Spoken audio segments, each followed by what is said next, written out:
I don't know, like, I wouldn't say I'm against it. I would definitely say I support, employment of other people. Like I said, art is all about creativity. Some of the best artists in our time have had people help them or inspire them.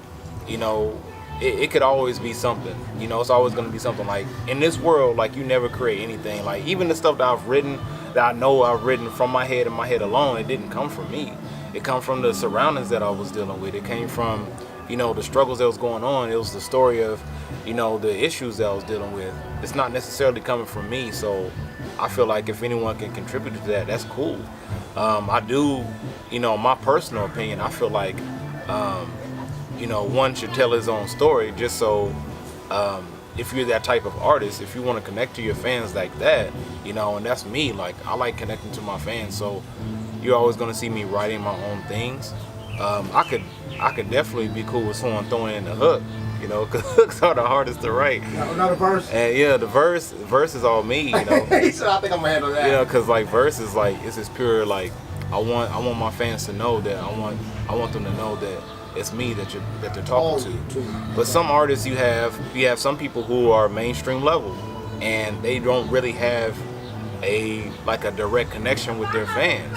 Or if they did, that was just on that earlier work.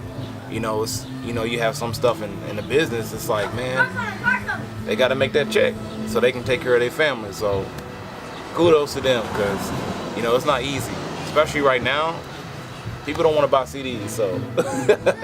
Well, you raise a few good points there. Number one, yes, people do not buy CDs no more. Yeah. And number two, which is something that I don't know, and I hope the listeners, could keep this in mind when they have these discussions with their friends or whoever else.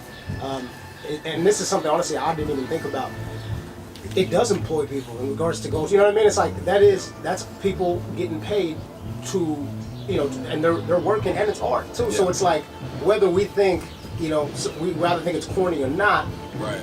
It's someone getting a job and being able to take care of their family. Because that could be someone who doesn't want the limelight, but they want their story to be heard. And that's just like a painting. Like, it's artists that have done that.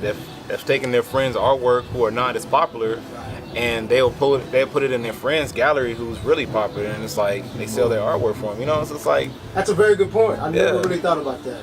So I remember growing up when I grew up with the Death Rows and the Dog Pounds and the E40s, the Loonies, where everyone kind of had their own little clique, their own little home base, and that's kind of changed nowadays. Yeah. And everybody's kind of going everywhere. For you being here in Oklahoma, what do you consider our sound? South, West, East? I mean, what would you consider us?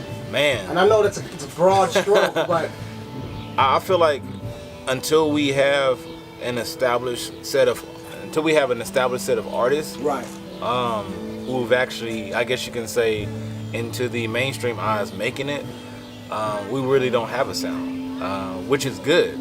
It's a good thing to be clay, because we haven't had the chance to be hardened yet. So we have the ability of molding wherever we want to go.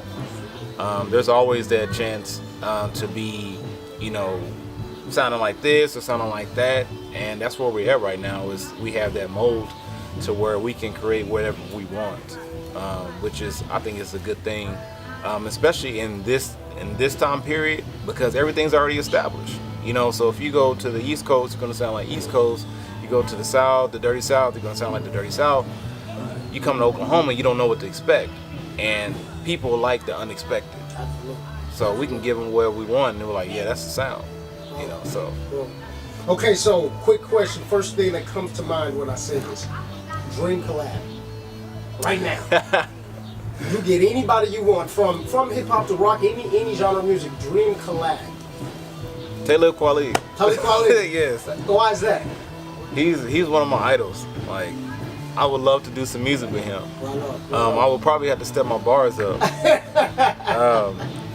Yes, sir. But I think it'd be an honor to work with him, and an honor to just be in the studio talking to him, just because where he comes from. He's not the way he gives himself off as a you know, very powerful person. Very powerful person who he's normal. He's a regular individual.